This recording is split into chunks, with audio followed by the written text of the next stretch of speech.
again. Thank you all for coming. Regrettably, we had to cancel our indoor lighting and tree lighting. DPW forgot to put the bubble on, so it rained in the village. The dome. The dome, we were stuck. Okay, duly noticed the meeting, all of our trustees are here, we have a quorum. Really, this meeting is duly called and held. We're going to start with some police officer reports, if you could. Gladly.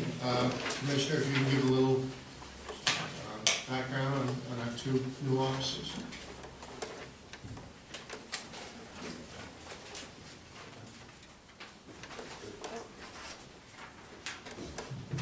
Thank you, trustee.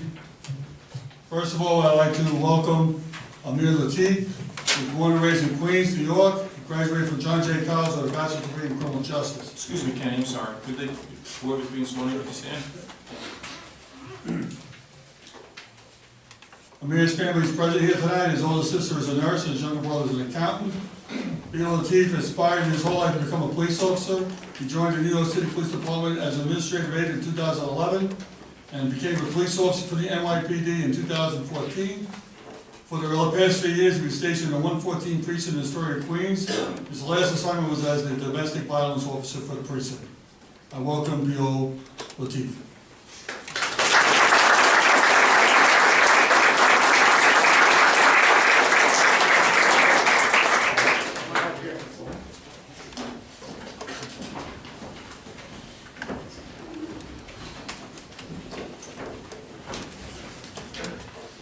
By far my favorite part of the meeting.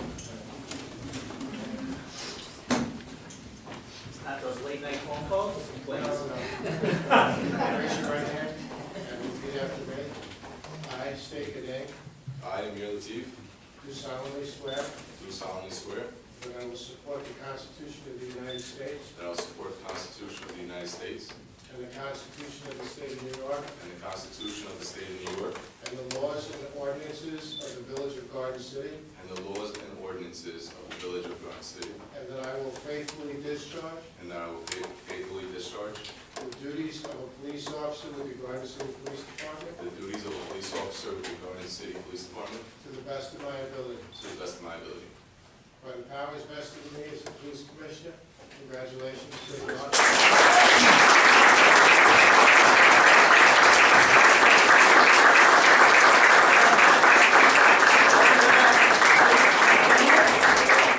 Come on, for a picture? Family.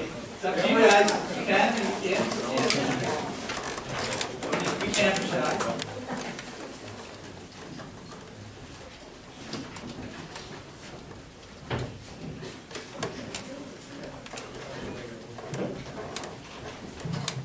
Squeeze on in. Come on, Miles. Work.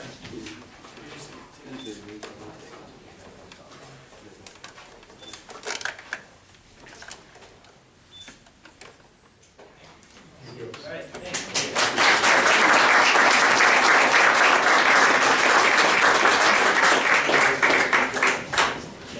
We have another officer, correct? We do, yes, we do.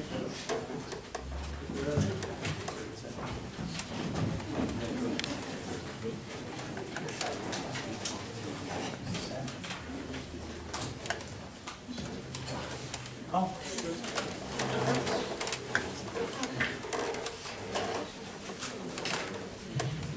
The Boston Police Department is pleased to announce Christopher Chiazzi. He's now a member of the Nassau County Police Academy. Christopher grew up in Lindenhurst, New York. He attended Lindenhurst High School along with his sister, Chelsea. He participated in athletics and other activities and received a Racrosse Scholarship to St. Leo University. He later transferred to LIU Post College, where he graduated with a criminal justice degree. He started the academy on December 3rd, and we look forward to joining when he's finished his training.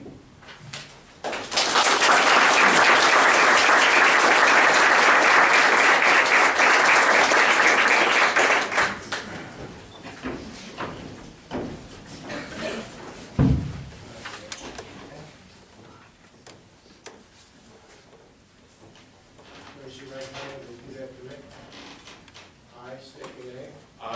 Piazza, do solemnly swear do solemnly swear that I will support the Constitution of the United States that I will support the Constitution of the United States and the Constitution of the State of New York and the Constitution of the State of New York and the laws and ordinances of the Village of Garden City, and the laws and ordinances of the Village of Garden City, and that I will faithfully discharge and that I will faithfully discharge the duties of a police officer with the Garden City Police Department, the duties of the police, the duties of a police of a officer police officer to the with the Garden village, City Police, with the Garden City Police Department, to the best of my ability. to the best of my ability. By the powers vested in me as the police commissioner, congratulations.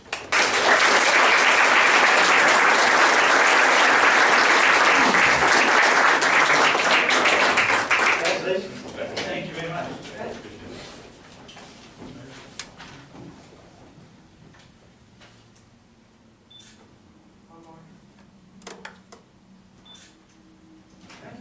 Thank you.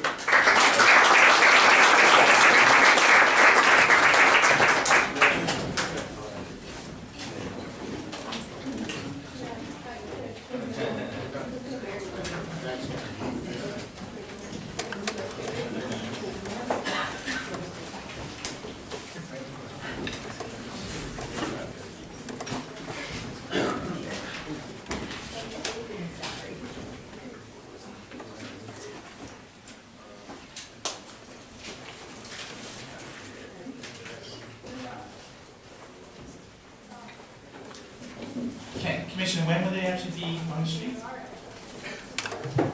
Amir is working right now, and Christopher will probably be in the street in training in about 5 months, and be a full-fledged officer in about 7 months. But he started Monday. Thank you. Okay, we'll come to our agenda items. We usually have our staff explain a few of the items, maybe some of the more important ones, and then we open up for questions. Who wants to start? Mayor, I just want to point out there's a number of, a variety of items tonight. The first one that I want to point out is number 5, the acceptance of a donation from the Eastern Property Owners Association. Mr. Steve Alardi, the Vice President, is going to be here tonight, gives a check for about $1,793. So upon voting upon it after it's like to bring it up here and give it to us. This is a cooperative effort between the Infantry Division, Rainbow Division, the Village, and the Eastern Property Association to facilitate and improve the monument over at Rainbow Park. And I want to thank Mr. DeFrancisco and his team, and Mr. Hope and his team, for all the supplemental work they put into making this happen. Items 6 and 7, we've been seeking an agreement for a long time with the County of Nassau for the area north of Stewart Park for accessory overflow parking. I'll ask Village Attorney Peter B. to comment on what that agreement will be. It'll also be a way to promote the historic Vanderbilt Motor Parkway site, which was a Cole County and something the history we respect here in our city. Items number 8 and D. As you recall, earlier in the year we had an ICMA study, a police forensic study of the to create data to help us analyze what operational opportunities we might have. When they completed their initial study, the new computer-aided dispatch system, the CAD system, the modern way of recording such data was just new, so we relied on the old manually captured data, and it wasn't sufficient enough to produce all of the recommendations we liked. In July, the board authorized them to come back in and review the new CAD system. They found the data capture vastly improved. As such, this study is to let them come back in here and do a new data analysis to finish off the recommendations and to help drive for some of our opportunities. And finally, items 15 through 19, I'll let Mr. DeFrancisco and Mr. Oker go over some of the awards that we have been anticipating to award out tonight. Okay, why don't we start with the Stewart Field? Yes, Mr. Mayor. As the board may be aware, we've been engaged in negotiations with Nassau County government for quite some time now regarding a parcel of land just north of Stewart Field, adjacent, I think, to the Motor Parkway area. And it was the hope of Garden City to utilize that area for some additional parking. It would be necessary to clear away some brush and shrubbery and to do some form of paving, etc. The county government has a complex system of approvals that have caused that negotiation to extend over a protracted period of time. Fortunately, I understand the mayor wound up having a conversation with one of the deputy county executives, and suddenly a flame was lit and things began to move. We were successful in getting, in short term, a license agreement to utilize that location and to improve it. And the license agreement itself recites that it is in contemplation of a longer-term lease, but the lease approvals require a substantially longer period of time, as they must go through the county legislature. So between now and when that lease agreement is completed, the county is giving us a brief license or permit to occupy the area, clear it, and use it for parking. So my appreciation to the mayor for kicking the can and waking this sleeping dog, because you finally got the county to move on this project. And we now have a proposed license agreement before the board this evening for the sum total of $1 bill to the county. So we will be getting that area of land, and we will then be improving it for the parking purposes. Yeah, we've tried to address the parking at Stewart Field for a long time, but this actually does a lot of things. This hopefully solves, or at least addresses, our parking problem. It clears out overgrowth of decades. It helps us promote Mr. Smith, Mr. Belmer, the Vanderbilt Motor Parkway area back there. We'll put up markers, we'll take care of that. And basically we get additional parking for about 45 cars we're looking for. So we'll do all these things for the $150,000, $200,000 range. And it is contemplated that some or all of that money may be refunded to us by the county in the lease document, though that's not yet finally determined. And one other note of importance is that the overflow parking that occurs today occurs on Raymond Court in front of the homes there, so it'll take it off of their front doorsteps. That is rain court. Recourse. Walk across the street. Disaster. Okay, so hopefully we'll get it pretty much cleared by maybe late spring and get moving. We'll put in some minimal amount of lighting, but we'll put in some lighting. We don't want to make it a place for people to hang out at night, but obviously when kids are at a game and it ends at 7:30, 8 o'clock, we want a little bit of lighting back there for parking. So, okay, what was the next thing? Joe or Kevin, right? Yep. Thank you, Mayor. Item number 15 is purchase of 2 air compressors for the Department of Public Works. These are trailer mounted ones that are used in the field. These replace actually end of life ones that we have now. These are used in the field for street work and also used in the water and sewer department for attachment to jackhammers and other heavy equipment. This was a publicly bid item, and they came in at approximately what we had a budget for them last calendar year. We did our budget. That's the only bid I have on there. I think the rest are Mr. Oakers. Thank you. Item 16 is the rehabilitation of the St. Paul's Comfort Station. That facility is extremely heavily used. We have projected this in the strategic plan in the beginning, and we were able to award this contract for the amount shown on the agenda. It does require transfer as well from the overall capital project that was approved for a number of things. Remember, we did irrigation in the parks, we did removal of the track, we did improvements to the field house. That was one capital project where the restroom rehab was also listed as an initiative in the recreation facilities improvement project. It's badly needed. It's going to be totally upgraded inside both the ladies and men's room. Number 17 is a straight purchase of some rollers included in our capital plan. One of these rollers gets used in our field maintenance operations. The other new one will go to maintain the courts in the tennis center. The pool facility improvements project is two separate contracts that were bid under one capital project. It appears that the construction costs will bring us under our original estimate substantially. The first contract is renovation of the pool pump houses that handle the main pool and the adult pool. A number of items will be done there. We're replacing discharge valves, check valves, large actual pump replacements, strainers, as well as there'll be electrical and plumbing and mechanical upgrades to the entire system. And it's pretty big system, all large piping, large valves. That contract is being recommended to go to the low bidder, Norberto Construction.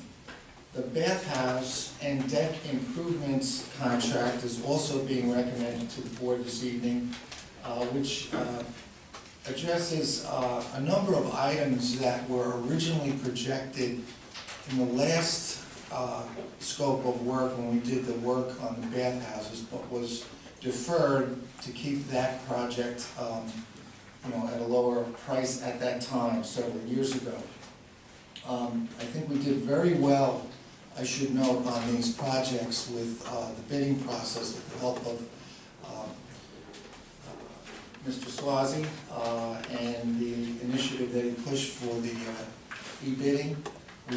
We got in some cases 12 and 10 different companies looking and bidding at these projects. So we got a very competitive bid to replace the roofing, the gutter system on the bathhouses, as well as the two privacy walls, which are now in replacement. We get ventilation upgrades. Also, the ADA ramp that takes you from the upper level of the senior area to the pool deck level gets replaced with railings.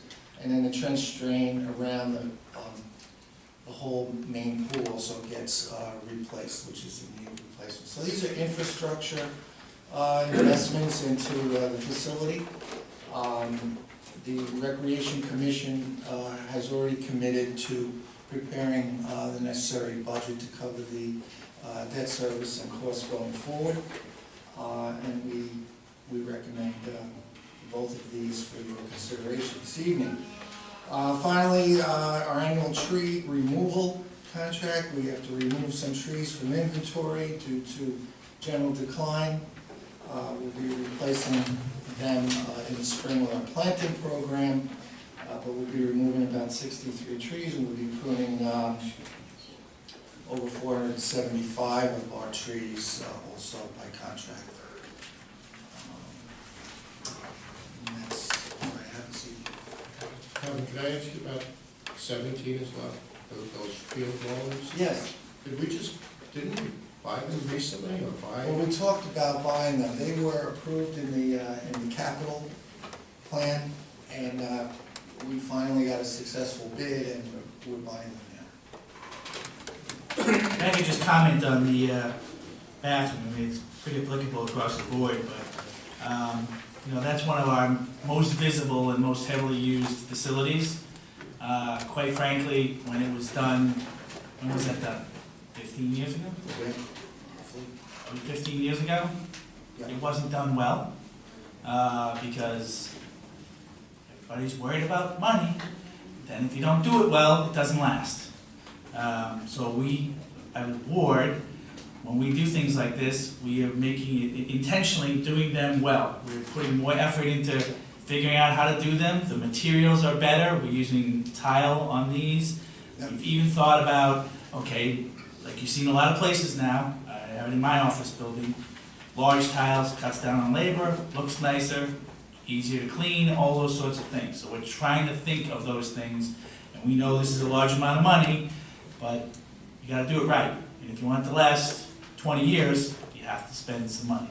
This is a support facility to a facility that generates, just the fields alone, over $100,000 a year. So, when someone comes and rents our fields, we have to give them good facilities.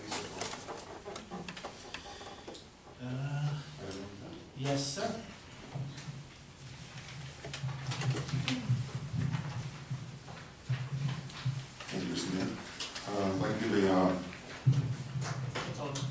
update on the radio upgrade project for the fire department. The fire department radio console upgrade project, fire headquarters, has been completed, as well as the point-to-point communications between the fire department, the Essex County Fire Dispatch Center in Mineola, and our radio repeater on top of the Wyndham condos. These new systems are 100% operational now. Work has upgraded our 25-plus-year-old radio console communications infrastructure to the latest technology and has eliminated need for soon-to-be decommissioned leased copper phone lines. These phone lines have been determined by Verizon as obsolete and will be decommissioned in the next few months.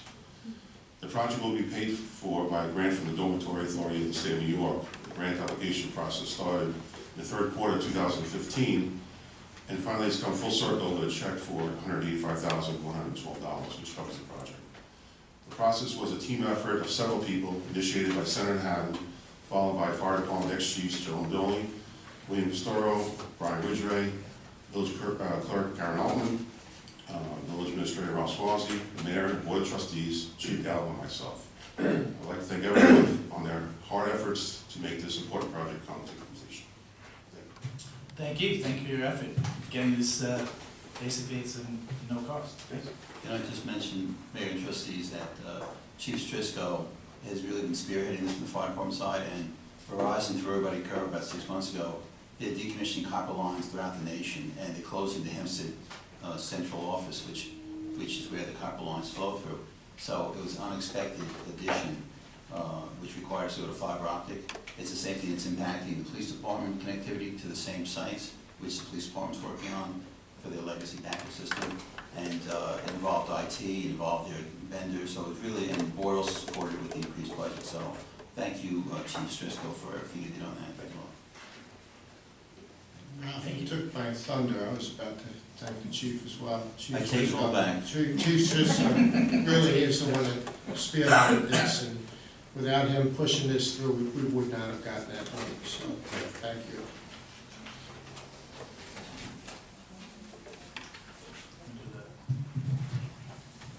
Mr. Mayor, Board of Trustees, I just wanted to take a moment to announce the new appointment of the new chairman of the Zoning Board of Appeals.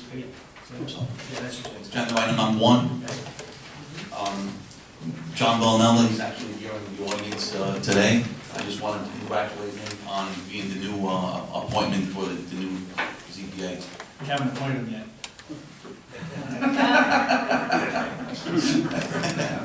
Take it back. Just wanted to say, as he's doing a great job as directing and leadership of the ZBA, I just wanted to take a minute to congratulate and say he's doing a wonderful job. Volunteering your time. And thanks. We know it's a lot of work.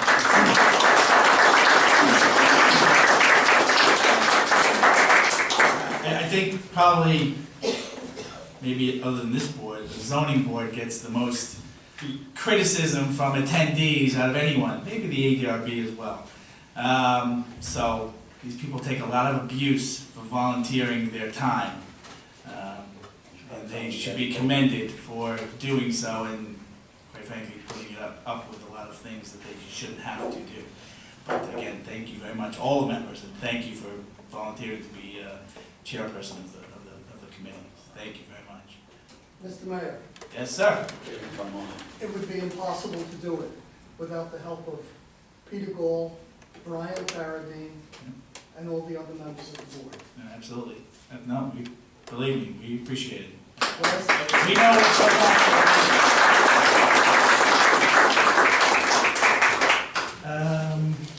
Do you want to do the ambulance? Sure, I can give you an update on our ambulance. It kind of impacts a couple of things on the agenda tonight anyway. So, yes. What's number 13? 13, and I'll get to the number 8. But we're on schedule. Commissioner Jackson, Inspector Doyle, Chief Gallo, and I met with Winthrop this week to iron out a few logistical things, and it went very well. Joe DeFrancisco was helped us out quite a bit with that, with securing gas where they can use our fuel here and they'll get charged. So thank you, Joe, for doing that. But we're on schedule to start for January 7th. Will be the first time, the first tour that they'll be working. Our contract with Winthrop is to provide 2 ambulances 24 hours a day, 7 days a week for the village of Garden City. What they'll also give us is an EMT and a paramedic on each ambulance, which is really a major thing. Having a paramedic gives a little better quality medical care, a little more training, and it'll help the residents. So we're kind of looking forward to doing that. Commissioner Jackson, thank you. The guys were great. Everybody was good, and we look forward to it. It should be a nice transition, and we'll see how it goes. We have ambulances that say Garden City on them. Yes, they do. Yeah, they were at the turkey trot. They brought an ambulance to show what the equipment is. We're getting brand new equipment, brand new ambulances. It's going to be quite a nice thing for the village. That being said, on our number 13, we're talking about ambulance equipment. That charge is basically to program radios to make them compatible with our system so we can talk to them. Our police department dispatchers will dispatch the ambulances when we get a call for an 80 case. So we have to do that, and it also will upgrade the copper lines that we talked about with the fire department. We want to upgrade those copper lines that we still have coming into Village Hall to T1 lines, which that will do. And that's the reason for the charge there. But we need to do that so we can communicate back and forth. And we have redundant radio systems with the ambulance in Winthrop as well. So that should work out pretty well. That being said, I can't not talk about how we respond in the village to 80 cases. When somebody calls for an ambulance, the police respond. The county provides an ambulance, or if the county's not available, we'll get a volunteer ambulance. They have 1 EMT on board. So what inevitably happens is the EMT will stay in the back with the patient, and the police that arrive will drive the ambulance to the hospital. So that's taking one of our guys out of service for a long period of time, usually. And a second radio car to pick them up and bring them back. So we're kind of losing, for every 80 case, 2 police officers. Having an ambulance with an EMT and a paramedic will pretty much stop that from happening. The police won't drive the ambulance to the hospital any longer. Their staff will do that. Their staff will be in the back with the patient. And police officers will still respond to 80 cases, but they won't be tied up for as long, so we'll keep them on the road a little bit. With our study that we have had done by, I think it's CPSM, CPSM, they are looking at the data, and the data is going to change because the police are not going to be responding the same to 80 cases. So my thought is for them to get a true idea of the data, maybe we should push this off a little bit and give it a little time so we can see how this works with the 80 cases. So I'm just kind of, I don't want to spend the money for them to do an analysis that's going to change again. I mean, we've already gone through that. So I'd like to maybe take that off or postpone it for 6 months or so. If not 6 months, we have to certainly, we're not going to get a true picture until we have an opportunity to see what the use of the Winthrop ambulances do and how it relieves us and relieves the police department. So, I mean, to move forward with them coming in now, I think is just a waste of time. But isn't it the case though that even now if there's an 80 call, the police will still go, they just won't ride the ambulance, right? So you still have the data. But you're talking about response times. They're looking at response times and how long a call takes. So now if he's driving to the hospital, he's still on the call. So the numbers are they're not gonna be right. Yeah, I agree with trustee Heyer. I think what happens here is, I think that one of the reasons that we worked so hard to establish and to have the ambulance was to also free up our officers from the time commitments that they have been making and the response, the way that they would have to respond to situations. And I think what happens is that I think that when you have any type of significant change like this, you need to give the department an opportunity to work out the kinks and to get all the information and everything together. So to do the study now, whether or not you want to wait 3 months or 6 months, but I think that through input from the commissioner, I think it would make sense for him to give us an idea, once everything has been worked out and everyone is working together, that's the time that we should do the study. Again, I think the study has, is valid, and I think it's something that we should actually do, but I think that just because we're making this change in the department, I would just push it out. I agree. I agree as well. I mean, the CPSM takes snapshots of 30 days at a time, so you don't want to take the first 30 days. You want them to have a chance to work out where there's changes they have to make, so it's not maybe even longer into it, so not to take that snapshot run until they've had at least 90 days under their belt. I agree.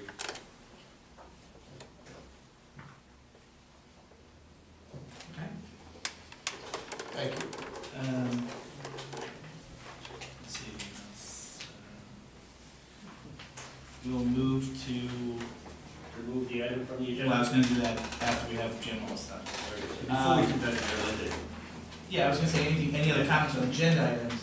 Then we'll move to this is what's agenda, next. but in general, I wonder if Mr. DeFrancisco could just briefly bring us up to date on the water on Stewart Avenue. And that the problem was caused by not the Village of Garden City, but basically the owner of the building who has his own water system and couldn't shut the water off once they ran into a problem. That's correct, yes. Thank you, trustee Delaney. On Friday afternoon, the Bosse's building over on Clinton Road was repairing or trying to replace one of their own fire hydrants on their property. The plumbing company they hired, in the course of doing the work, we're not sure if they either damaged the main while they were doing the work, or the main was defective in some way, but the main broke. And the water was flowing out of this 8-inch main uncontrollably. About a half hour later, they notified the village and asked us for assistance in trying to stem the flow of water. We tried to provide as much assistance as we could. We closed a number of valves on surrounding streets around their property. We ended up turning off the water at the Chase Bank, the FedEx building. But because this was a fire hydrant line, in most cases hydrant lines don't have a shut-off valve for obvious reasons. So we were unable to stem the flow of water for them. We advised them to call in a company to assist them. They called in Banker Construction, a very reputable and very qualified company to handle this problem. But because of the size of the break and the work involved with it, it was a very long, stopping a flowing main, especially an 8-inch main, is not an easy thing to do. It's a process called a line stop, which takes a significant amount of equipment, a significant amount of people, and a significant amount of time, which it did. So all in all, this main flowed unstopped for approximately 12 hours. It wasn't really stemmed until about 11 a.m. the next morning. All in all, about 900,000 gallons of water flowed out of the main. To put that in perspective, the water tower holds 1 million gallons. So essentially, we emptied the tower into the street. There was significant traffic issues. The water, again, there's just no place for the water to go. We did provide them with large pumps to help pump the water and divert the water to drains away from the roadway, but it was just too much water to keep up with the flow. The police department was extremely helpful in protecting my workers who were trying to shut off valves in the street and diverting traffic, obviously. Stewart Avenue was closed from Clinton to about Ring Road for 3 hours, 4 hours on Saturday morning, Saturday afternoon, until Banker finally got the main under control. pictures? I do have pictures.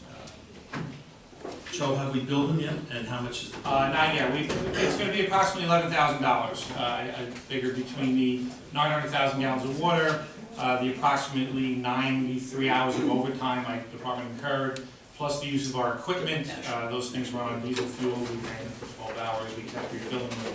And just to point out, it's their fire hydrant, not Correct. our, not our. It's a private fire hydrant on their property, yes. Joe, just 11,000? That's. How many businesses in the village have their own hydrant? Oh, there's a few. Tree Line has some over on Ring Road, FedEx has one, there's a number. Right, Delphi has a few, so. Office buildings have their own. Yeah. Joe, we know when they're gonna replace hydrants though, right? There's permits and everything else. Well, not on their property. We weren't digging in the public right of way. We were digging on their own So they property. wouldn't need a permit to do that? No, Their own property. No, it's similar to doing homework in your house, it's just on a larger scale, it's a private system. Here you go, Joe. So, this is the initial hole where the break was. When we finally managed to get in, I don't have any, unfortunately, I don't have any pictures of the flowing water, it was in the middle of the night. But this was finally when Banker dug out the pit, and we were able to get into the pit and try to stem the flow of water. If you want to go to the next picture. That's the line stop I was talking about, which essentially you're drilling into a secure part of the pipe and forcing in a line stop to try to stem the flow of water. There's a lot of pressure involved with that, and this is just pictures of them doing that work. And if you go to the next shot, this is eastbound Stewart Avenue, about 10:30 on Saturday morning. You can see a lot of water. There's a Nassau County bus which was unable to get through the water, got stuck in the median, had to be towed out. So at this point, once we got the leak under control, once they got the leak under control, we moved our pumps over to Stewart Avenue and started pumping water off the road onto the grass, because it was just no place for the water to go. Joe, is there any way to require them to notify us that they're gonna do something that might affect the water main? I think the answer is yes. Yeah. I think we should. At least if you guys have a heads up to know that someone's about to do open heart surgery. We should have any private water operation. Yeah.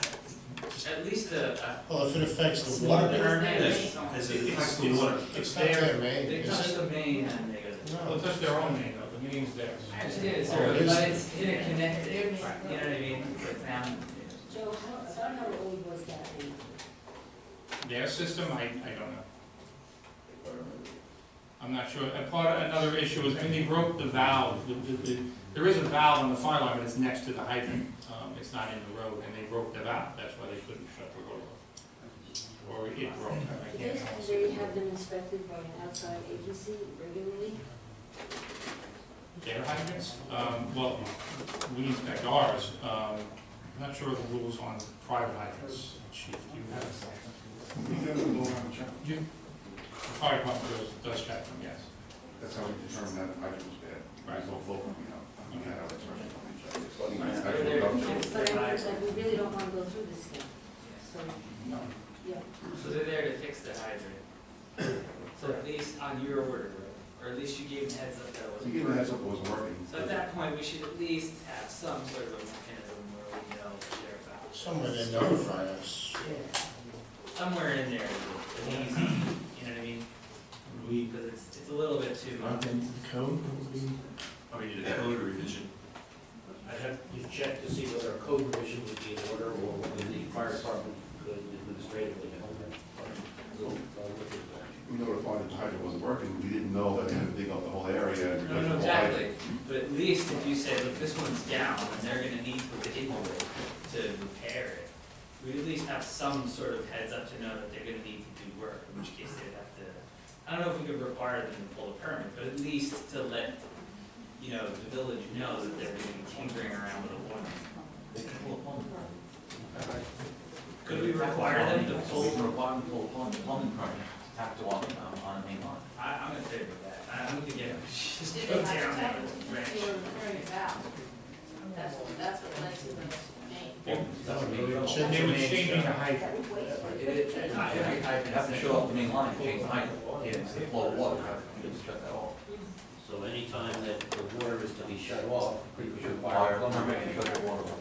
I think that should be necessary. That's our little. Well, let's look into, we have to paper this over somehow, so.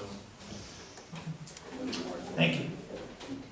Some more? Other pump, John, are you pumping it? Yes. Grinder. And good job, John. Yeah. Really. Thank you. Another couple of days, you could have just had a nice ice rink. It's a little colder, yeah, actually, probably wouldn't have really. Yeah. Lucky it was 60 degrees.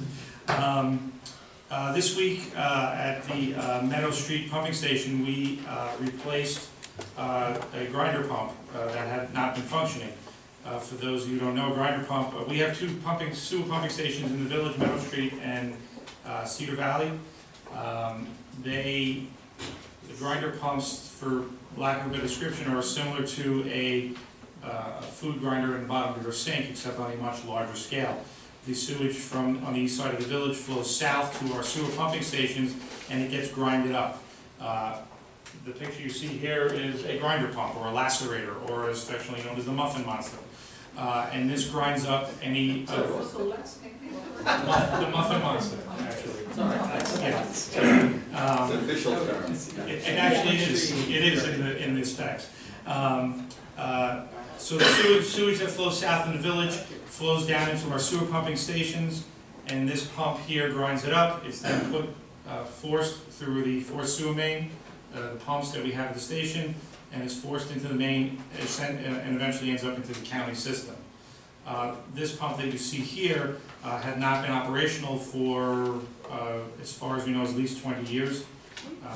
So I decided to replace it and put one in that does function. 20 years with no muffin monster? Well, it actually was being done manually. The sewage that was coming down to the pump stations that was clogging the pumps was being raked out manually by the sewer department employees and put in the dumpsters. Really? Yes, so this is going to replace that function. What's that guy doing now? So, yes, so, We don't have a video of that, right? anyway, so this will be operational. They're still doing some electrical work or wiring. It's been installed. And we're ready to fire it up hopefully next week sometime. And between the equipment and the related costs, it's about $100 grand. About $100 grand, $95,000 approximately, yes. It's about $100 grand. And this protects the other investments that pump these sewage along the line. Correct. It helps, it takes less strain off of the pumps that pump, it does nothing gets clogged, hopefully. And avoids needless use of manpower. Correct. You got a muffin, man. Anything else generally we wanted to talk about this? Or anybody have any questions from the board? Go right ahead. We're going to be starting sewer main repair work, sewer main replacement work next week. If you recall, last year we had a significant sewer main collapse. We evaluated the system, identified areas that we felt were critical and needed to be replaced. That work's going to be starting next week. On Monday or Tuesday, we're not sure, either Monday or Tuesday, we're going to be starting on Kildare Road by the Stratford School. Work will be performed within the workday, 8:30 to 4:30. That section of Main should be replaced and completed in about a day.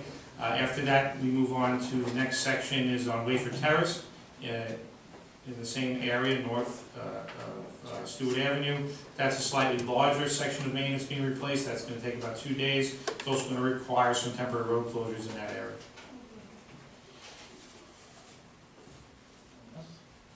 Is the construction near the school? Yes, it is. And the school is aware, we've been in close contact with them in terms of, in regards to bus stops and everything else. Okay, thank you. Next we'll move to any citizens' comments or questions on agenda items. It wouldn't be the public hearing on the term limits, but agenda items. Hopefully we covered most of what might have been questions. Yes, sir. Could you please, we usually have people stand up and state their name and address.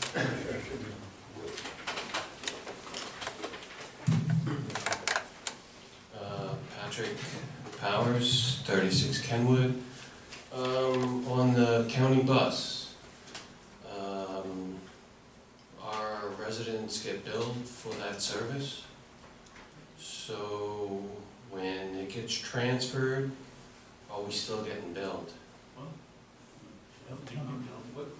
Like if you call in an aided assistance, the county bus shows up, you get a $1,400 bill. An ambulance, sorry. I was thinking of the bus in the picture, sorry. That's just a term. No, the way it will work, right, the way it works is that the Winthrop will be billing their insurance company. Billing the user's insurance company. So the residents doesn't get billed anymore? Resident does not get billed. Yeah, yes, the resident will get billed. It's the same process. It's through your insurance company. It's through insurance. Right. And we Whatever get- the insurance company covers is what Winthrop will get Assuming you paid. have insurance. Yeah. Yeah, well, same thing with the county ambulance. Can I ask another question? Volunteers and everything else. Go ahead. On regards to the municipal service, it says the services for residents that are allowed to dump at the yard. Does that make sense? No. He is permitted to dump in the yard. I'm a resident, Right. I go to the garbage dump. Right? I have a lot. Get a permit from Village Hall, Yes, sir. $15, it's pretty much good forever, which is kind of crazy, but Okay. topic for another conversation. So, I can bring construction material, No.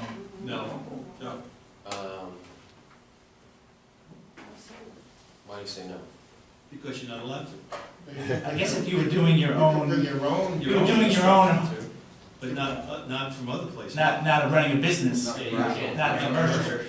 I'm a resident, I have Right, permits on you're file. doing your bathroom over by yourself, you destroy your bathroom, go right ahead, dump the tile. Okay. Correct, but So- you can't bring it in a truck. You know, four-wheel drive car, but you can't have a commercial vehicle with a container, dump construction debris in the municipal lot. Okay, so, that service requires an expense to the village, Yes, agreed? yes. So I have dirt that I would like to bring, and it doesn't incur an expense because somebody's gonna reuse it.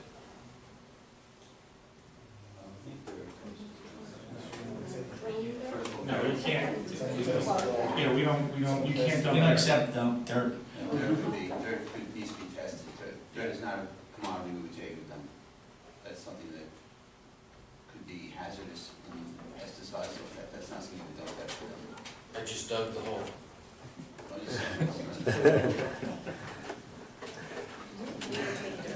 We don't take dirt, Yeah. we don't take soil. It's not a burden to the village. It could be. Well, it could be, and we have no way to dispose of it. Down it. The way we get rid of our refuse won't take the soil. People can come and take topsoil from the village yard. No. No. There's a whole, That's small. Old leaves that we pick up, that's not soil. It's organic material that should be trees, it's not dirt. You missed the whole End of story. presentation. It's untreated mulch there. Thank you. Yes, sir. Agenda items, please. Hope that everything, my name is Michael Butler, 47 Huntington Road in Garrison. I have a consider everything as agenda item when we live in the Garden City because we pay taxes to that. And this is addressed to the Public Works. Whoever is in charge of the Public Works, are you, sir? Okay, I'm going to have to share with you, I am really surprised that you allowed this situation to happen on Huntington Road. It was repaved, and somebody should never pay for that job. Excuse me, sir, I'm sorry to bother you, but there's two different segments. The first segment is where we comment on agenda items, which we just discussed. And then the second item is at the end of the meeting, where you can come up to the podium and ask on anything. I will return at the podium, thank you. Okay, Thank no you. problem, thank you. Anybody else on an agenda related item? Yes, sir?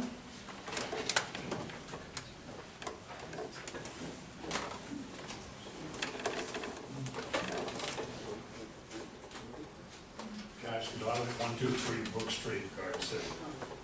I just wanted some clarification on item 12.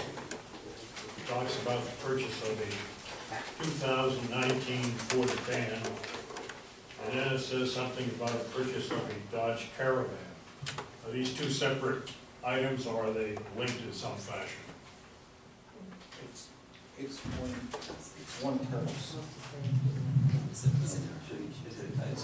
I think there's a Yeah, it's a typo.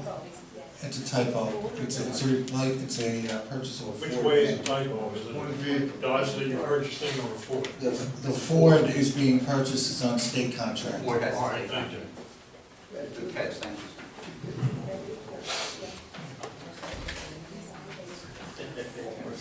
Anyone else?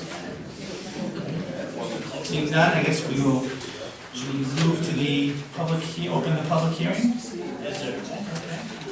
We'd like to open the public hearing on our proposed changes to a few sections of our village code regarding some of our boards and commissions. It's putting in basically a 7-year limitation on anyone serving as a chairman of the committee. Not that they can't continue to serve on the committee. We just thought it would be good to have rotation and get people on the committee or new people more and more involved. It is hard enough to find volunteers, but we just wanted to have a good flow of the chairmanship and involvement. And that was basically the basis why we thought we should do this. Mr. Mayor, is there a motion to open up the public hearing? Moved by the mayor, seconded by trustee Delaney. Any discussion on the motion? Hearing no discussion on the motion, all those in favor signify by saying aye. Aye. The ayes have it unanimously. The public hearing is open. Is there any member of the board or public that would wish to speak on this item? Going on the board, please. Hearing none. It really is as simple as I laid it out. It's just, we want to get everybody engaged. You know, it's a lot of, being a chairman of a committee is a lot of work too. And I know most people don't mind doing it, but, you know, within a board, people should shift their responsibilities, get more engaged. And again, everybody can stay on. It's a good thing. It's a good thing to get different ideas flowing. And sometimes, just inadvertently, someone's the chairman, and you get a certain sort of mindset, not intentionally and not good or bad, it just happens. So we just thought it'd be a good thing to do. So that's why we suggested it. That would be the amendments to the local law. Is there a motion to close the public No, hearing? any comments from the public? No? Okay, thank you. I would make a motion to close the public hearing. Moved by the mayor, seconded by Trustee Macrinos? trustee Macrinas. Any discussion on the motion? Hearing no discussion on the motion, all those in favor signify by saying aye. The ayes have it unanimously, and the public hearing is closed. Thank you.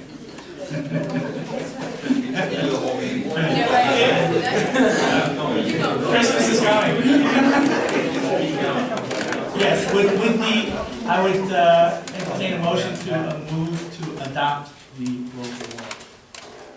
Trustee Holbrook makes that motion, seconded by Trustee Macrinos. I'm sorry. Trustee Menino. All those in favor of adopting the changes to the local laws, chapters 38, 50, and 57 of the code? All those in favor? Unanimously approved. Thank you. Thank you. So now we can move to approve our minutes from our meeting of November 15, 2018. Anybody have any questions or comments? Or Trustee Heyer makes the motion to approve those minutes, seconded by Trustee Macrinos. All those in favor of the minutes? Unanimously approved. Thank you very much. Now we get to the fun part. John? Do we need to swear John in, or does he? Right, he is appointed as the chairman as a board motion. Okay. We get a motion to appoint John Janella as the chairman of the zoning committee, seconded by Trustee Heyer. All those in favor? Unanimously approved.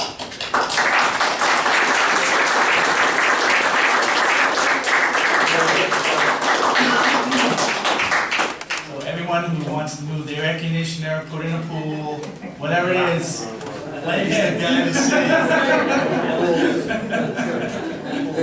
The clock is ticking on the 7 years right now. The clock is ticking. Thank you very much. And again, we've noted it in the past before, but he's replacing Bob Cunningham, who spent decades on behalf of the village, who did a great job.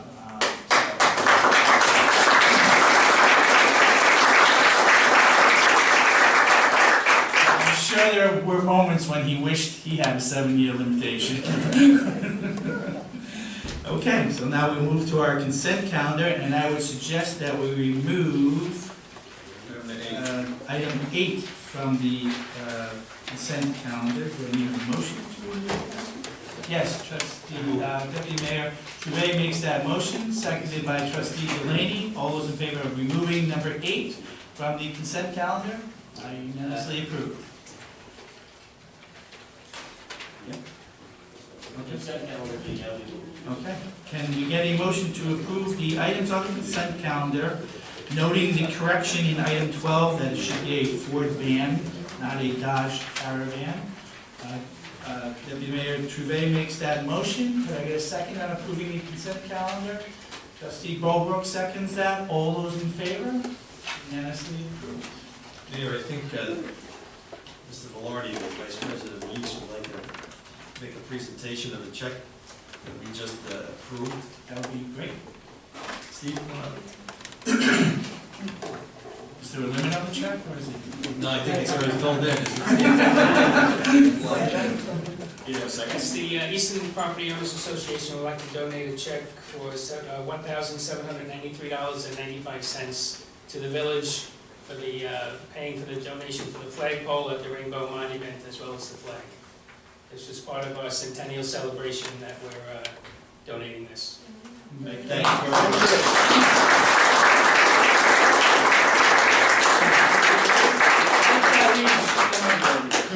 How about if we take? Yeah, you can take it. Is anyone else here from? Tom here?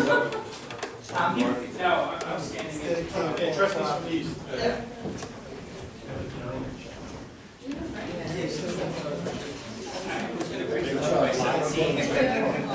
Didn't work, right?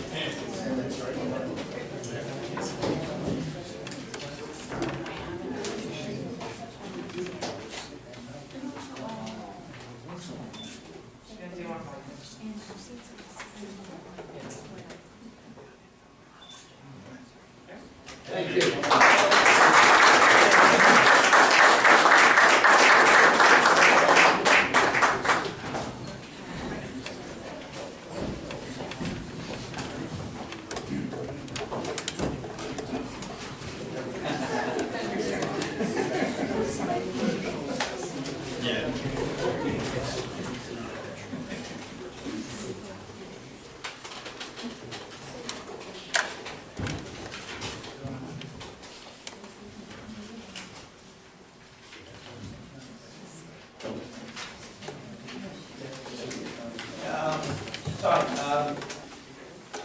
We have an election coming up.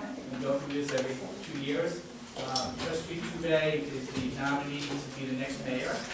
Part of that process is a little bit confusing, but we have to do a sort of switcheroo. So she had to officially resign. I reappointed her earlier. I have to reappoint her to some of the boards. So if I could get a motion to appoint Trustee Trevay as deputy mayor, and also to the boards and commissions to which she currently serves. So, Trustee Galini makes that motion. All those in favor? Unanimously. Thank you. Okay, so next we have, we're gonna have a presentation by National Grid. Oh, I'm sorry. Citizens' comments. Butler, your turn. Thank you. I might have forgotten my name.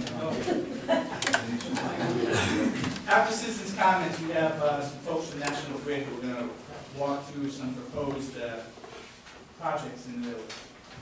Go ahead. Mr. Mayor and members of the board, listen to what my comments are. They're very simple. Huntington Road was repaved.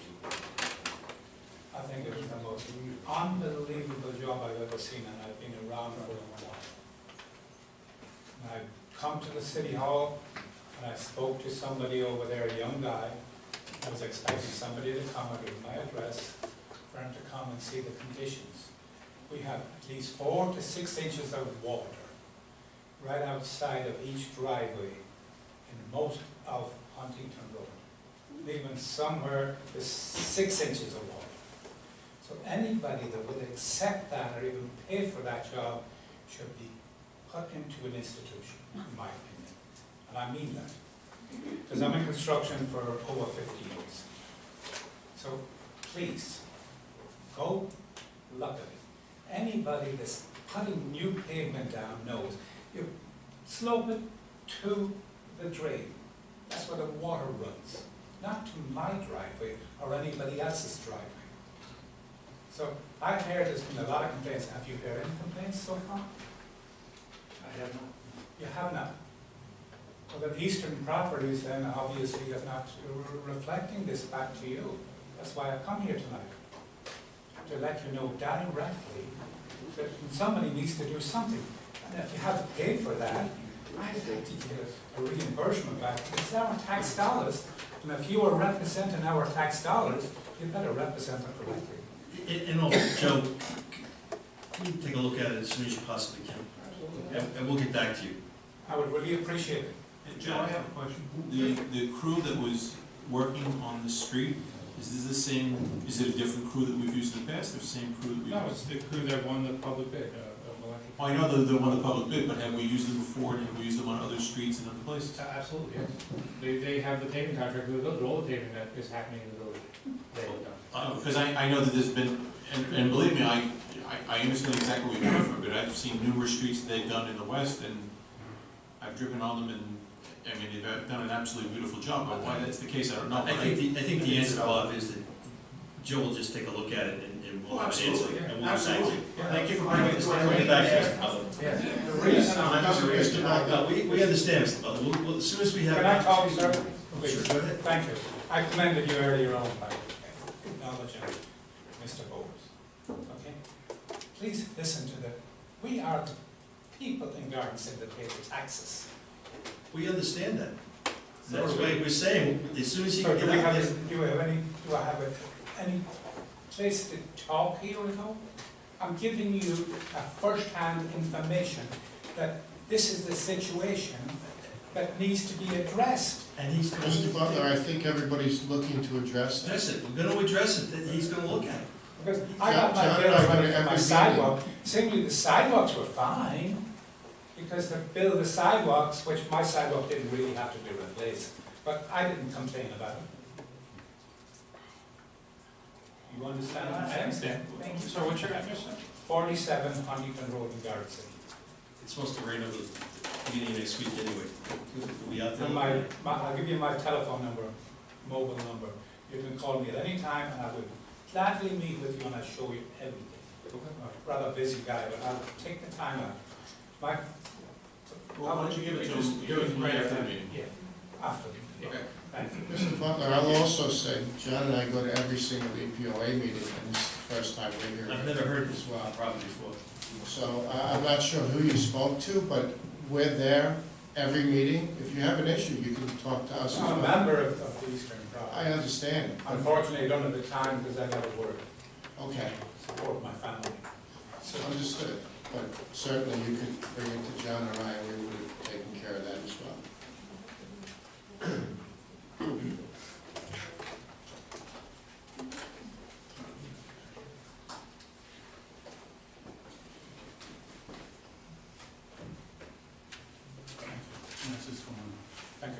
Thank you. sir. Thank you. Any other comments, questions? Yes, sir. Come on up.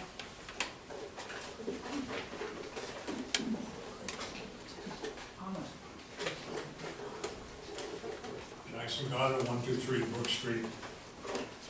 I'd like to point out a problem on Commercial Avenue going toward the Uniondale. And it's on the south side. There's some clogged sewers, it appears to me, there. Whether they can be fixed or readily, I have no idea. But the water, what happens is that it ain't rain at all. It just sits there and it spills out into the, as you're driving toward the east, it sits in that driveway area. And in the wintertime, when the weather goes below freezing, it's gonna just settle there and be dangerous to any cars going along that route. And furthermore, if they have to go into the other lane, that presents a different danger.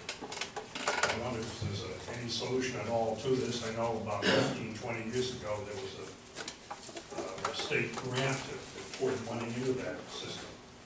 I don't know whether that did the job or it's incomplete, or I don't know the details, but I just wanted to point this out to the proper officials so that maybe something. Thank you. So this I actually am aware of. This has been brought to my attention. As the street crews are winding down from leaf pickup, they will be, that's one of the first areas they're going to address those drains in that area. Right. Thank you. Yes, sir. Is new business? Anything you want to talk about? Brian Parody from 115 Arthur Street. I came here to support my chairman of the zoning board. But may I bring to the attention of the board just something I read in today's Newsday, that it was 25 years ago we had the tragedy in Maryland Avenue. And I was wondering if we could consider a plaque, a small plaque, up there, and maybe you can communicate with the MTA to designate that this happened. And I think it would be a nice thing for God City to do. That's all. Okay. Thank you. They're doing over that station, so. I know. I think it would Probably be another a small year. plaque. I'm talking about 12 by 12.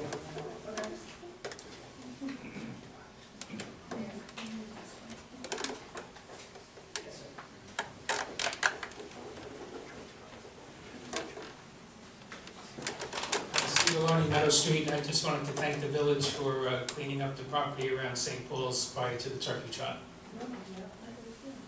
Thank you.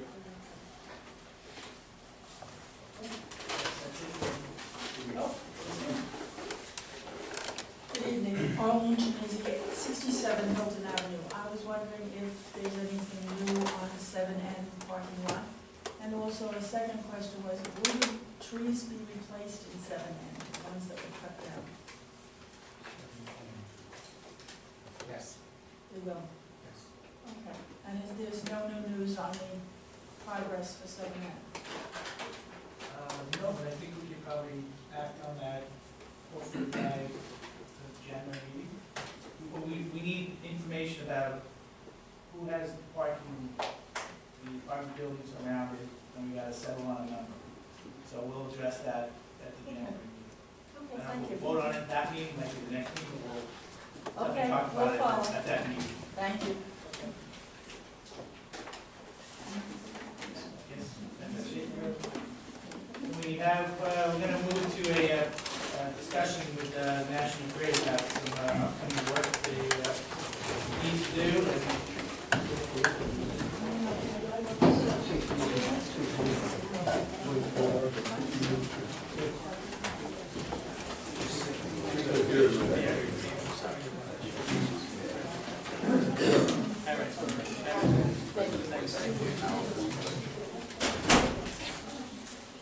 Steve?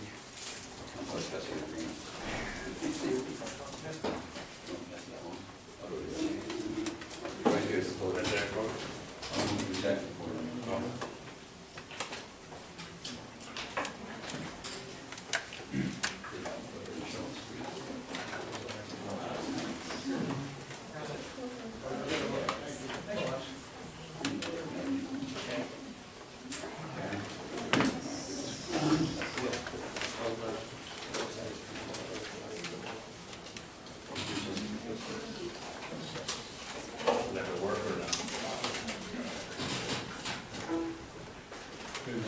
Otherwise, just up and down.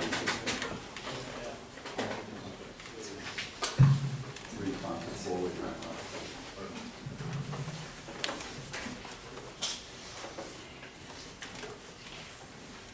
We know that people in Garden City like this historical art thing, so we've tried to maintain the oldest possible visual audio system ever, created, so. There's a hamster. I think we'll make do. I'll try to keep it brief. There's only about maybe 8 slides or so.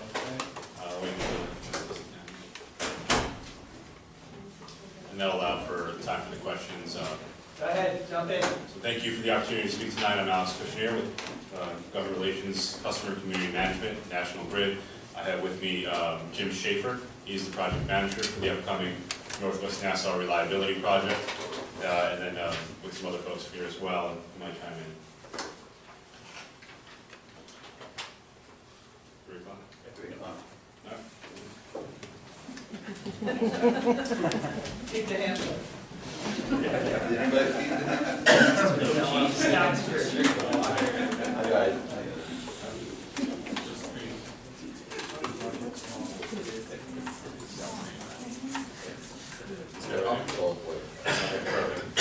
So the Northwest Nassau Reliability Project is a multi-year regional project that started a couple of years back.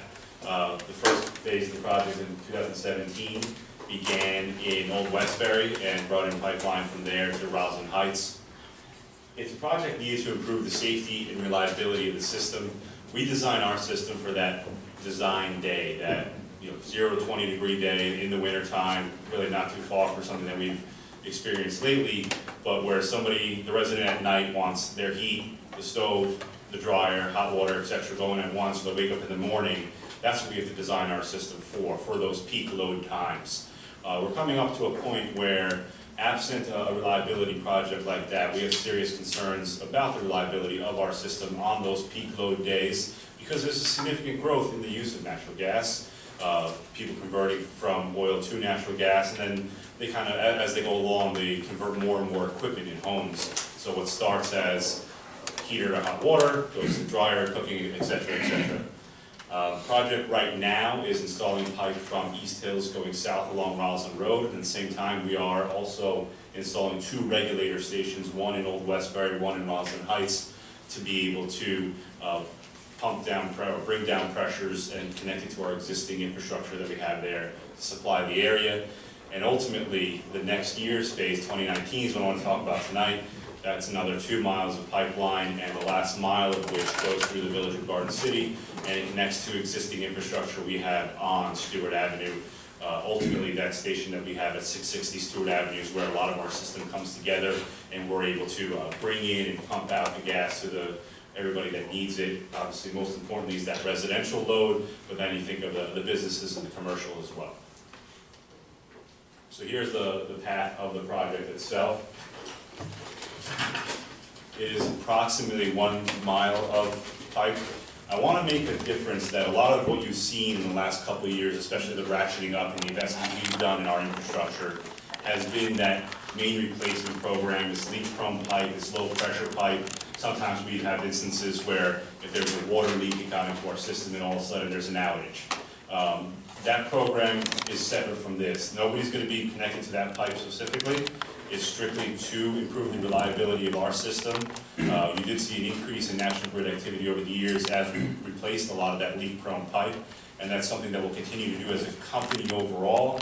But next year's focus is really going to be, as far as the Village of Garden City is concerned, is really going to be focused on a project like this. This is one of our capital projects that's a big one in order to be able to provide for that winter heating load that we need to do in the 2019-2020 season. So the timeline, I just want to quickly talk about that. Right now, next week, National Grid representatives have begun knocking door to door. Fabio, raise your hand. So Fabio, he works for us with Hilltop Public Solutions as well.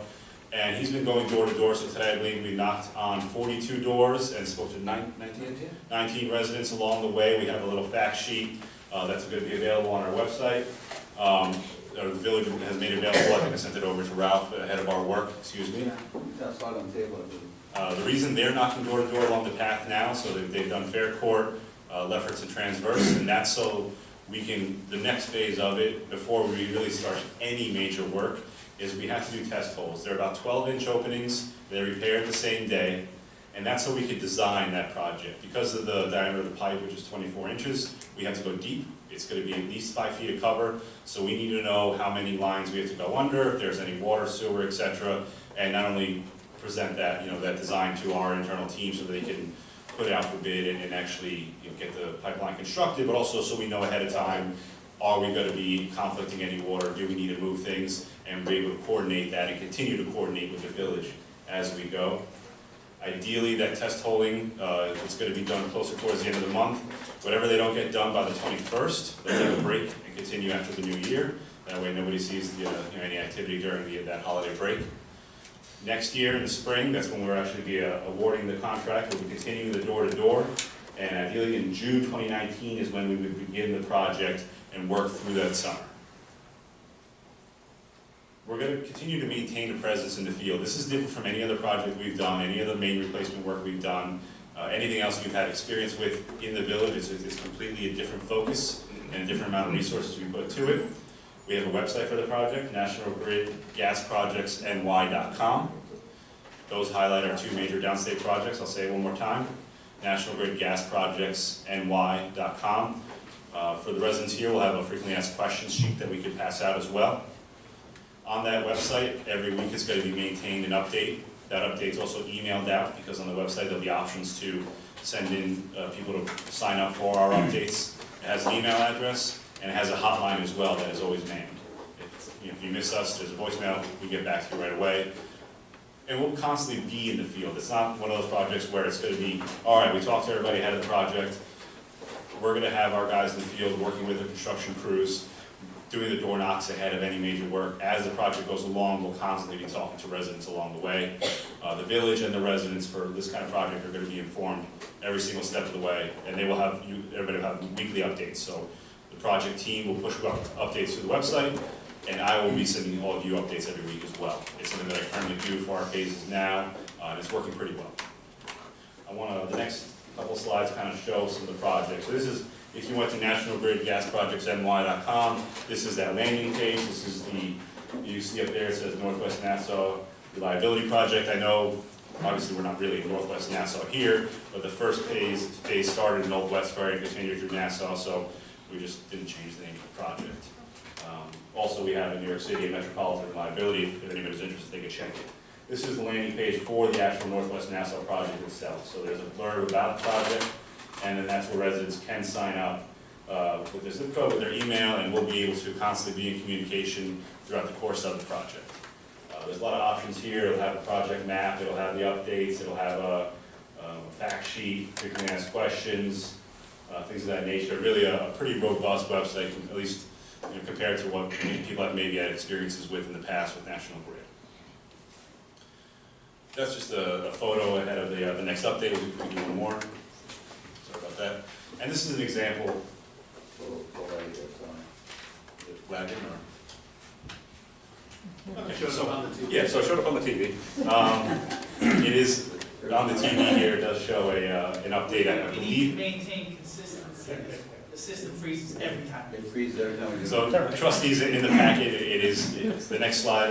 It'll say construction update December 3rd, and that's an example of it. It'll say what the construction activity somebody can expect to see, what the outreach activity somebody could expect to feel, so when they're going to get those knocks on the doors, and on top of that, what type of traffic-related activity they expect to see as well. Will there be a road closure on Wetherill between Huntington Road and et cetera, or something like that. The roads are pretty wide. We do believe for the most part we can really maintain the traffic flow. Kind of depends on the size of the equipment, and for safety reasons that there could be localized closures. For temporary periods of time, especially if we're going to be working in front of somebody's driveway, that's especially a time that we're going to reach out ahead of time and coordinate when somebody might need to leave, when somebody might need to come back. We'll utilize road plates if somebody in an emergency has to come in and out. Any kind of emergency activity by police, fire, etc. We'll coordinate that as well. Always have road plates on hand in case somebody does need to close the trench. In addition to that, safety is always our #1 priority. So not just the vehicle traffic safety, but any kind of pedestrian safety, that's always been something that we focus on during the course of a project like this in our other phases that we have. Next slide. And I said I was going to keep it short and sweet so we could allow some time for questions, and that's all I have at the moment. I have a question.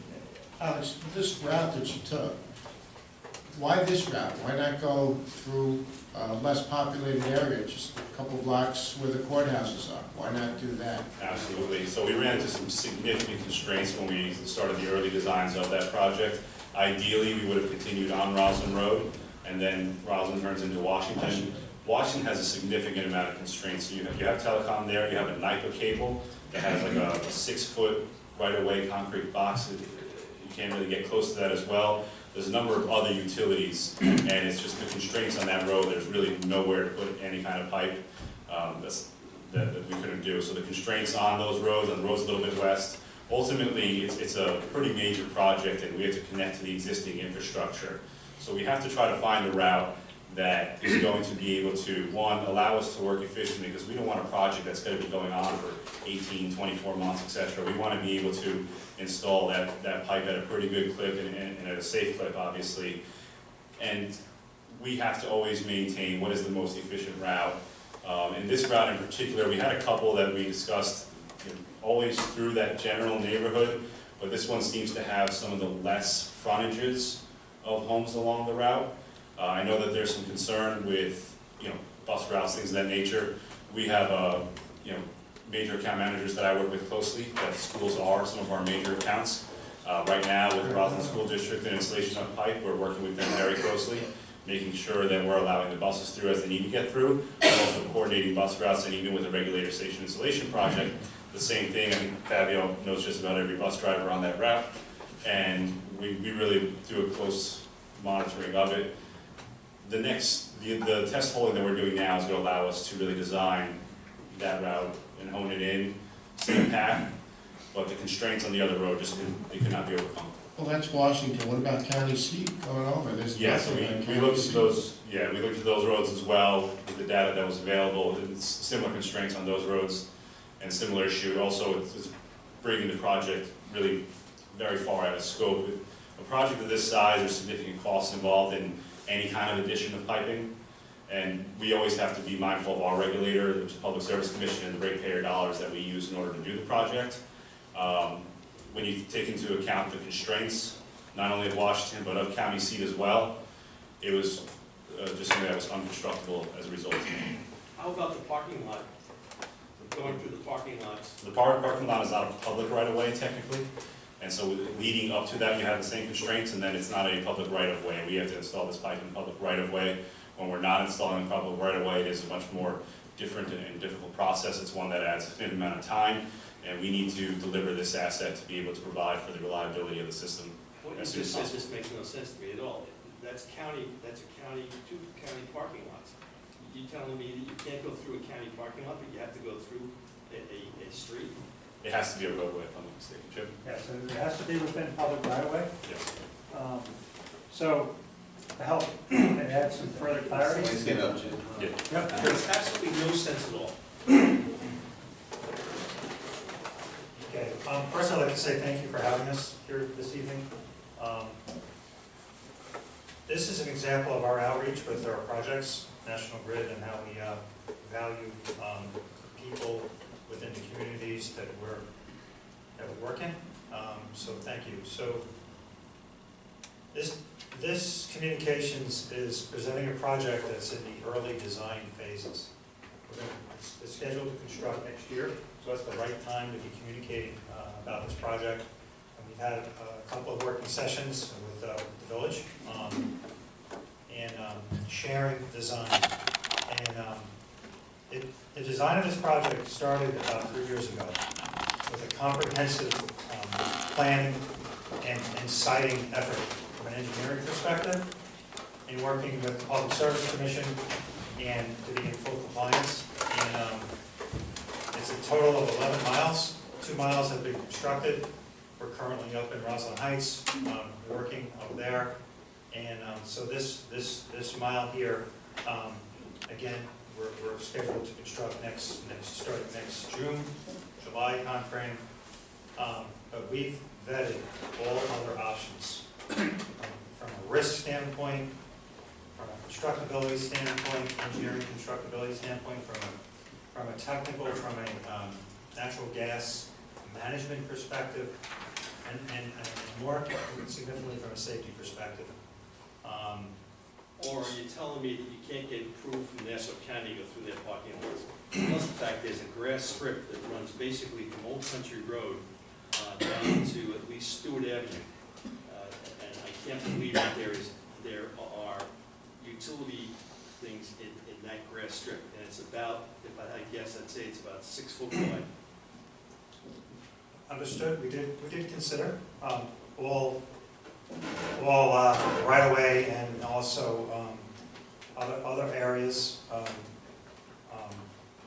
And if you're outside of the right of way and roadway, you would enter into the State Environmental Quality Review Act, SEQR, and full comply with SEQR.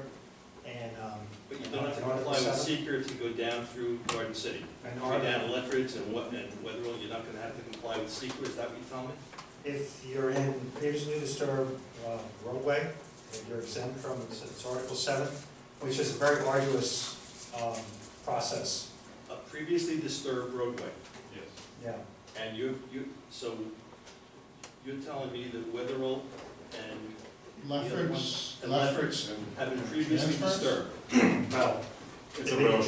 It's a roadway. It's not like a regular, and the grass, so the roadway itself provides a significant safety factor as well. Look, If you've we were- answered the question. You want to take the easy way out, and you want to disturb the village of Garden City. That's the answer. And anybody who's sitting out there who thinks I'm wrong, put your hand up. Well, I just think you say they're wider streets. I mean, Faircourt is not wide, Lefferts is not wide. I mean, and it's residential. I mean, the least, disruptive path would be going the other way. I mean, I kind of agree with John. I understand, and it was the path that was looked into as far as continuing on Washington Avenue. There are a significant amount of constraints there. With regards to putting it in a grass strip, the roadway itself, once we're done with the project, and obviously you restore the roadway itself is a significant safety factor. So if you do it in a grass strip, there's additional other factors that have to go in with what you have to do for the roadway. It is really something that the PSC does not want us to do. It's not as safe to put this type of pipe in the grass strip as opposed to the. What about, again, I'll go back to County Seat Drive. What about County Seat Drive going down? That's not Washington Avenue, that's a block to the west of it. Yes, and we looked in that route as well. Those were routes that were brought up by the village for review by our engineers. And once again, the constraints that were there made it unconstructed. Yeah, we found them unconstructed. What made it unconstructed? Underground utilities, existing infrastructure On County C Road? that would prohibit, the safe construction of this gas main. I'm putting you on the spot, but what's there? There's a water main running across County Seat. County Seat Drive? Water main utility lines on County Seat. Across or Directly parallel to where you guys want to dig. Actually, so there's a combination of multiple utilities on both roads themselves. And ultimately, the project does have to go towards our 660 Stewart Avenue location. So anything that brings it away from the location, as per our regulators, something that is not the best way to spend the rate. Can it go down Clinton?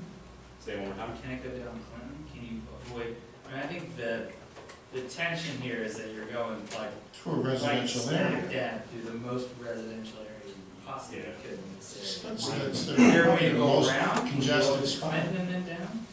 So, that is a significant routing siting criteria.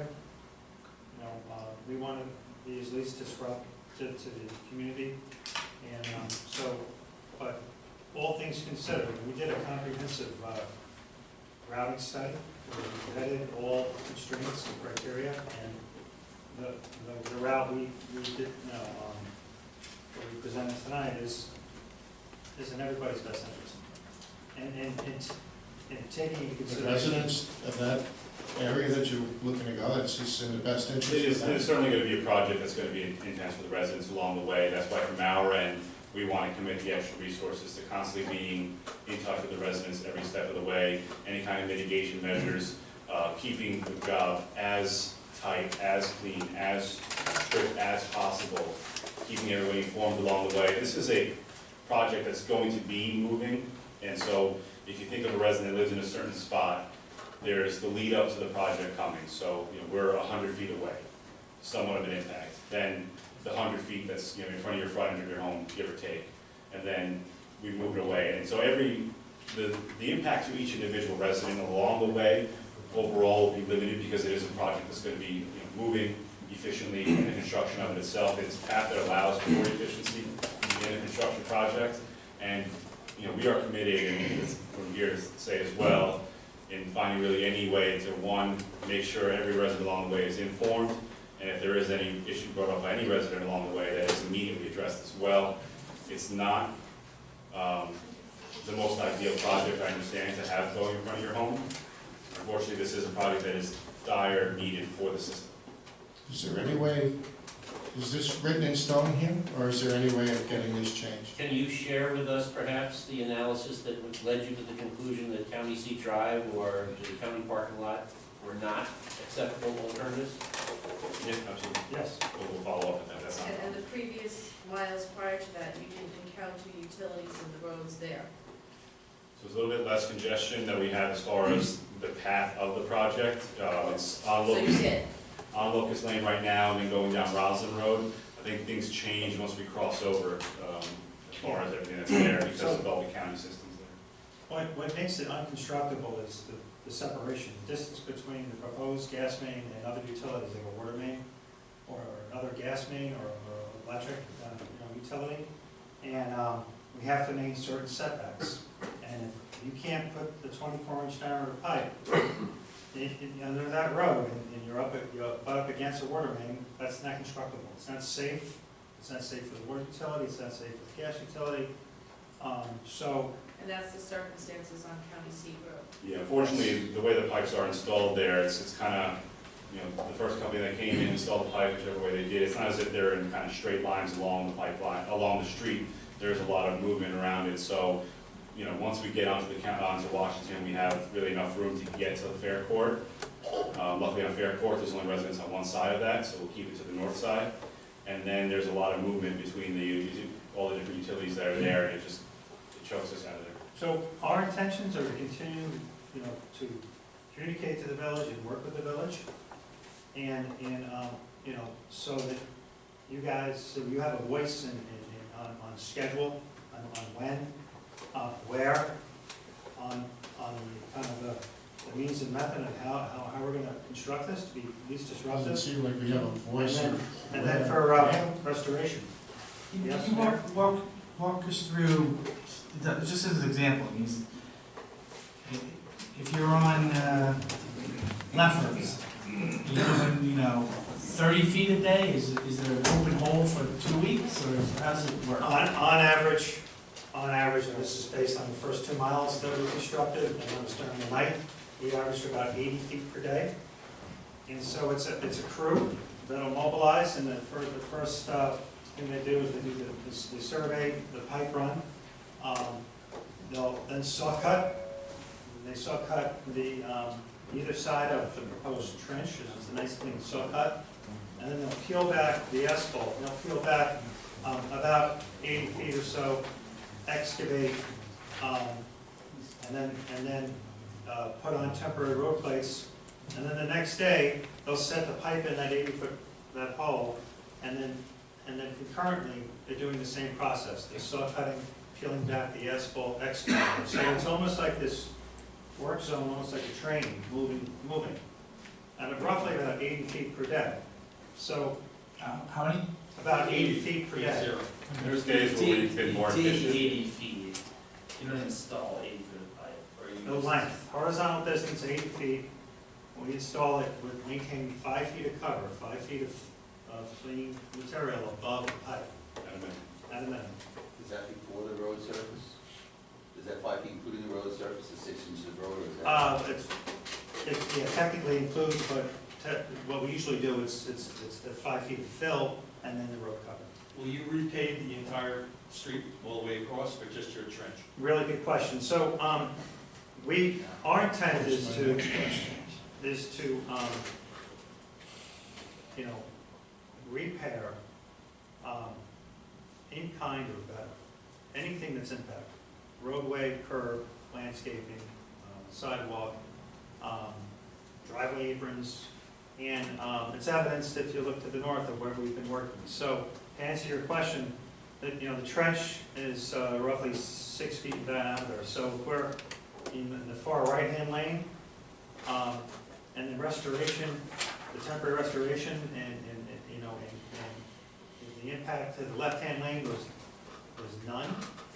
And then we would do a right-hand lane only restoration, final restoration, but we would work with the village. Yeah, we work very closely with the village engineer, and Joe and Ralph and everybody on as we get towards that restoration phase, to set the proper expectation, and we understand the impact that the residents had, and obviously a proper roadway at the end of it. Now, where that trench meanders to the center of the road, it's highly likely there to be a curb, new road constructed. So, let me back up, so if we're doing the 80 feet, let's just say, I'm good there. Cut it, dig a trench, let's just say that's a 3-day kind of process. Lay the pipe, how long is it to lay that 80 feet of pipe? That's another day, or is that another 8 days, is that? Well, once the process I described gets going, Right? it's 80 feet a day of laying and backfilling the pipe to a temporary restoration. Okay, so the temporary restoration is going to be just basically dirt, but about 2 or 3 inches lower than the existing surrounding roadway, until you pave it over? So the process is that we'll be, obviously with the proper compaction and lifts as we backfill. And generally speaking, it kind of depends on how the roadway is holding up. So we've done a combination of hot patching, we've done a combination of the binder to grade material to make sure that it holds up in advance of being able to come back and restore the road. In a situation where it's a binder to grade, we have that dense binder that's already done, and then it's a mill and top as far as the final restoration goes. If a hot patch is holding up better than expected, then that would have to be removing the hot patch and a binder to grade when the final restoration occurs. So just to simply translate what you said, Sorry. so what you're going to do is that you're going to patch and fix the areas that you work on, not the entire road, unless the damage is to such to where you have to do the entire road. So is that an easy Yes, two-sentence? and we would err on the conservative side, on restoring more than less. And so again, where the pipe run is toward the center of the road, expect a complete mill and pave and 2 inch of asphalt overlay, pitched so there's proper drainage, done the right way. Anywhere we disturb curbing, whether I it's don't think bells he's and box volunteering to have curb the pipe in front of his house. No, right, I mean, Do these qualify as gas transmission lines? that's what we're installing. Yes, it does. So it's under very strict regulations, extremely safe, high integrity So the pipe, size of the trenches are gonna be 6 feet. 6 feet. So we need to have room for our welders to get in there. 80 feet is the average. There's days when we do a lot more than 80 feet. It's done in approximately 40-foot sections of pipe. So that's why we say 80 feet. In Do great you know days. how wide Lefferts Road is? What's that? Do you know off the top? How wide is Lefferts Road? I believe the majority of the roads have been at least 20 or 25 feet 20, wide, but I'm not sure. so we're talking about 6 feet, and then construction work on the road, the rest of the road. And Right. it's not gonna get damaged, and you're only gonna patch that one section? Not necessarily, narrow roadways, and it all depends on the camber of the road. We'll work very closely with the village on that. We understand the concern. The objective will be to view this as an opportunity. So when we walk away from this project, you have a better road. What's gonna be your hours of construction? The general permit hours, so they're usually 8 to 5, 8 to 6, ideally 6 days a week. Any overnight construction? Say it again? Anything overnight? I don't think, you know, we plan on starting from not on Stewart Avenue, but just above Stewart Avenue and heading north is really the plan here. And I think even when we do the work on Stewart Avenue, the county would dictate the hours, but it's the amount of lanes they have there, it's potential that we could get daytime hours as long as we maintain a certain amount of traffic. So it's an opportunity for the village and to provide some thoughts on when is an opportune time for us to work, what days and hours during the day, and kind of where. And we work very closely, so when we were installing the pipe in the village for the west area, they had the, I don't know if it was Barclays, but it was a PGA Tour event there, so we had shifted work that particular week and a half away from there, to other places to not interact, so any kind of event coming up, things of that nature, you know, residents need a reprieve on the July 4th weekend, those kind of things we're going to be very cognizant of. Joe, are any of these streets planned to be paved as part of our paving schedule? No, but we just paved Huntington, and they'll be cutting across that, yes. Right, in general, when there's a new road, that's going to be, that intersection's likely going to be fixed. Yes. Right road. Right, in that instance, And how do you, I know we talked about this before, I just can't remember. How do you envision on a daily basis, overnight, what material is sitting there, how many trucks, all that sort of stuff? so, we're gonna put this out to bid, and I'll have a well-defined scope, schedule, budget, and, the contractors will propose what's called their construction needs and methods. And part of that is where they're going to store their equipment and materials at a laydown yard. And currently, with our regulated station job, the laydown yard is 5 miles away, you know, and it's it has no impact to that community. Another section of the job, the contractor has signed a lease with the Royalton Club up in Royalton Heights there, and they're using the old tennis courts. And it's a good location because it's out of line of sight from the residents, and Royalton, it's a good deal for them, you know? So in this instance, when we receive our bids, we're gonna see proposed laydown yard locations. And we will, we'll communicate with the village before we commit to where a laydown yard is being Why proposed. can't you use as a laydown yard your own facility on Stewart Avenue? We Yeah, could check into that's- that as that well. is- That is an active facility, so as far as space, it's at a premium there. I don't know if they actually have space for the equipment. So, to We'll answer check your that. question, laydown yard is to be determined, but we want to be, again, at a location that doesn't impact the village. Could you please explain how and if you're going to use the old manufactured gas site on Second Street that's south of Second? Right, so there's an active, that site there has what's known as the instrumentation regulation station there that's active as well. So that's a site that's just checked regularly by our folks. Parts of it is used as a laydown yard and prep work, so some of the prep welding for the fittings, any kind of offset work, that's what that's being used for over there. All of the manufactured gas plant related activity that has been completed, and it's just the kind of that flat top with the equipment that we have there and then the prep setup that we have there. Yes, so there's potential that we'll use that yard, the contractor will use that yard. Again, if you guys don't have issue with that, then there's a high probability that that will be used. When you contract this out, you'll always have somebody from National Grid, a supervisor or somebody there on site? Absolutely, there'll be a National Grid construction We'll supervisor know there. who that is. Say it again? We will know who that is. Yes, absolutely. We'll introduce the construction supervisor for that job. They will be dedicated to that job. There'll be an engineer, a field engineer on that job. The Public Service Commission will be regularly inspecting that job as well. I know that at times, especially if we're near the water, the village might want their water engineer out there, and we'll work that out as well. We want everybody to be on the same page, fully informed, and working together for a common goal. Construction supervisor will communicate with village police every day, every morning. But habitual right now with Old Westbury, and it works out well. We develop a good working relationship, a good rapport. You know, we have challenges every other day, and we work together to overcome those challenges. I'll tell you, the number one priority is the people in the neighborhood. I would add the fire department to that as well. Absolutely. Because that'll be an issue getting apparatus down those roads. Absolutely, and we've had, in previous working sessions, the fire department was there as well, in previous meetings. And that's the goal here is everybody's on the same page. We want to make sure anytime there's any kind of issue that in an emergency situation, we're able to get there right away. But in every day-to-day basis, you guys know where we are, and we're constantly communicating not only to you guys in the village, but also to all the residents. Yes, sir. We've had situations, Alex, with other projects in town, not necessarily National Grids, where contractors have piled with dirt and material and left it there overnight. Can you guys sweep the roads each day, so in other words, leave the neighborhood, except for the excavation, as clean and pristine as possible, within reason? Absolutely. That's when last year's installation of the pipe, that at the end of the day, it was always road swept, with those sheets and whatnot.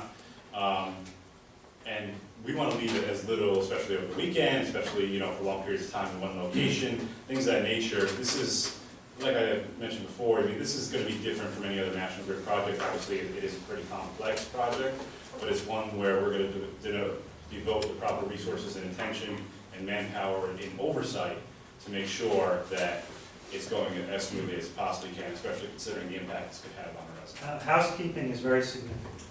I drive by the site every morning. If I see something out of line that's just sloppy looking, something that's unsafe, I daylight that with the construction supervisor, all the foremans, and we take corrective action immediately. And we have a constant dialogue with municipalities in that regard and homeowners.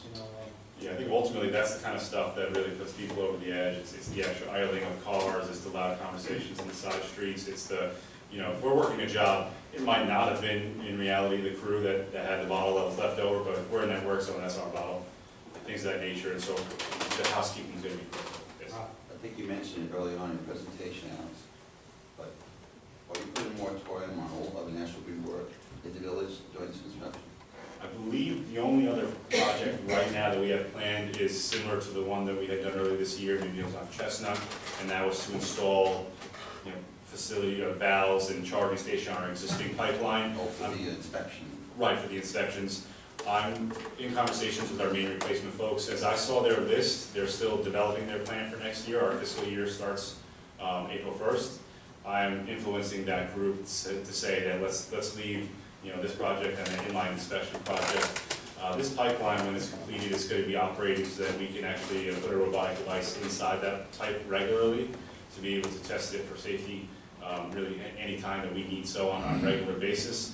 It's going to be, every weld on that is going to be X-rayed, it's going to be inspected, it's going to be coated with a special coating on there that actually has a self-healing capability. This is going to be a very safe and very efficient pipeline. While I have you here publicly, can I just ask any projects besides this one, if you can coordinate with our public works, because we know which roads we plan on doing over the next 5 to 10 years based on the condition today.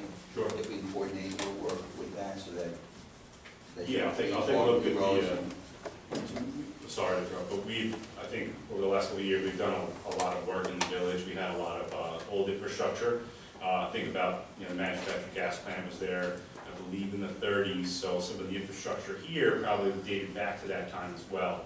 So there was a lot of investment that went in to replacing that pipeline. We've done a lot of that work. I think we've caught up to a pretty good level, and considering the impact of this project, my goal is to influence that team to cool it and that kind of work until we can get this done. And I'll be able to get back to you on that, and also get back to you on a future looking, 5 years out. Are there roads that we don't have to replace right now, but given a road program, given a couple of years down the road, let's coordinate that work. Absolutely.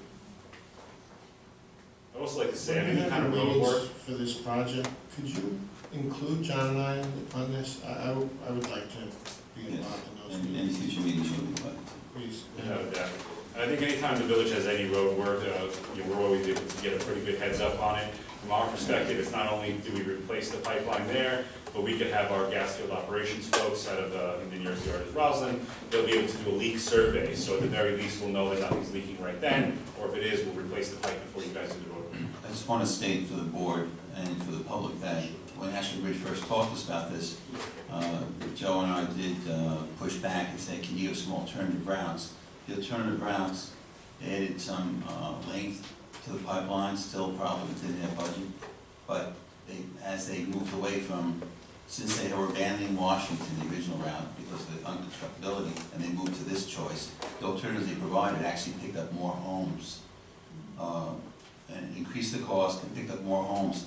So they kind of fell back this route because less homes were impacted from a residential standpoint, and more side yards were coming to play than front yards. So among the choices, this seems to be the softer or the most acceptable choice from a residential impact, from what we've had.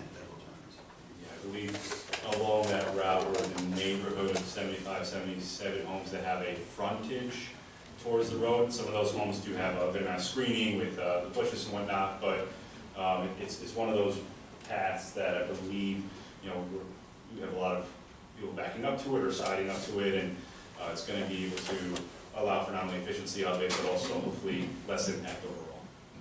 I would still like to see exactly what you came up in County Seat Drive and stuff like that, if that's possible. Peter asked that, we're expecting it, I want to see it too. Yeah. I think that you've repeatedly said that safety is the highest priority, and I think laypersons, and I'll include myself in that category, would not readily grasp how it is safer to put a giant gas line in front of someone's house than it is to put it through a parking lot. Now, it may be that it's just impossible to put it through a parking lot, and your analysis will help us understand that. I can give you an example. So